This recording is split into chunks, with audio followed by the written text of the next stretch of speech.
শ্রোতা বন্ধুরা, আপনারা শুনছেন 91.2 FM রেডিও সুন্দরবন। সাথে আমি আছি আর্জেরিয়া। আমাদের রেডিও সুন্দরবনে শুধুই যে সুন্দরবনের সঙ্গীত শিল্পীদের গান চলে তা কিন্তু নয় বন্ধুরা। আমরা আমাদের রেডিও সুন্দরবনের নিত্য ক্ষুদে শ্রোতা বন্ধুদের জন্য কিন্তু সুন্দর সুন্দর কবিতা উপহার দিয়ে থাকি। আর আজ তেমনই একজন ছোট্ট শিল্পী আমাদের মাঝে উপস্থিত আছে। এই সুবাদে বলে রাখি বন্ধুরা, দুর্গাপুজো চলে এসছে। শরতের আকাশ, শরতের এক বিকেলে আমরা আমাদের মাঝে পেয়ে গেছি এক ক্ষুদে শিল্পীকে। তোমার নামটা বলো। মেঘদীপা ঘোষ। মেঘদীপা ঘোষকে আজ পেয়ে গেছি আমাদের মাঝে। আচ্ছা, আমরা এবার জেনে নেব মেঘদীপা আমাদেরকে তার কবিতার ডালি থেকে কোন কবিতাটি উপহার দিতে চলেছে। আজ তুমি কোন কবিতা বলবে আমাদেরকে? আমি 91.2 FM রেডিও সুন্দরবনের কাছে একটি আবৃত্তি উপস্থাপিত করছি। কবি মল্লিকা সেনগুপ্তের লেখা কবিতা বন্দনা শ্লোক। দেবালোকে মহাপরাক্রম যোদ্ধাগণ, শাশ্বত প্যাট্রিয়র্ক পুরুষগণ, যখন দানবের কাছে পরাজিত ও বিধ্বস্ত, যখন দৈত্যের রণহুঙ্কারে বিশ্ব চরাচর কম্পমান, তখন ব্রহ্মা, বিষ্ণু, মহেশ্বরের পরামর্শে এক অপরূপ রণদেবী নির্মিত হলেন। নারী গর্ভজাত সাধারণই নন, তিনি পুরুষের রণন্মাদ আকাঙ্ক্ষায় সৃষ্ট মহিষাসুরমর্দিনী। পুরুষ দেবতারা একে একে তার হাতে অস্ত্র তুলে দিলেন। পরাজিত দেবতাদের তেজপুঞ্জ থেকে তিনি হয়ে উঠলেন তেজস্বিনী, পরমা রূপবতী, জ্যোতির্বলয়। দেবগণের কার্যসিদ্ধির জন্য তিনি সজ্জিত হলেন।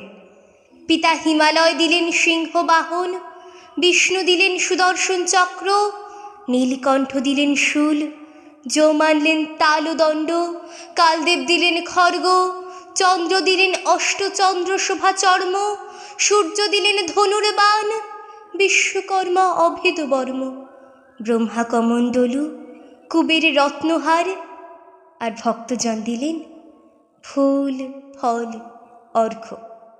দেবপুরুষগণ অস্ত্র ও অলঙ্কারে সেই মহামানবীকে রণদেবী সাজিয়ে রণদুন্ধুবিতে 10 দিক নিনারিত করে ধ্যান মন্ত্রে অভিনন্দিত করলেন। অমরাবতীতে যিনি ইন্দ্রাণী, বরুণালয় যে অম্বিকা, জমালয় যিনি কালরূপা, কুবের ভবনে শোভা, যে মহানন্দা অগ্নিকোণে, বায়ুকোণে যে মৃগবাহিনী, নৈরিতে যিনি রক্তদন্তা, ঈশানীর শূলধারিণী, বাংলায় যিনি কালিকা এবং ব্রজের কাত্যায়নী, শুক্লপক্ষে যিনি একাদশী, কৃষ্ণপক্ষে নবমী, সর্বজনের খিদে যার পেটে, সব সাগরের তৃষ্ণা, ঘরে যে ঘরণী, পথে ভিখারিণী, নারী গর্ভের কন্যা, অফিসে কর্ত্রী, বিমান চালিকা, মহাগ্রন্থের লেখিকা, জাগো জাগো দেবী, হে মহামানবী, পৃথিবীর হাসি কান্না, জাগো দেবী মহামানবী, তুমি পৃথিবীর হাসি কান্না। নমস্কার। অপূর্ব, অনবদ্য। মেঘদীপার কণ্ঠের আবৃত্তি এতটাই মনোমুগ্ধকর এবং কবিতার বুনন এতটাই সুন্দর যে আমাদের সকলকে আকৃষ্ট করে তুলেছে। আর আমরা পরবর্তীকালে আবারও মণিদীপার কাছ থেকে এমন সুন্দর সুন্দর আবৃত্তি উপহার পাবো, এটাই ওর কাছ থেকে আমরা আশা রাখি।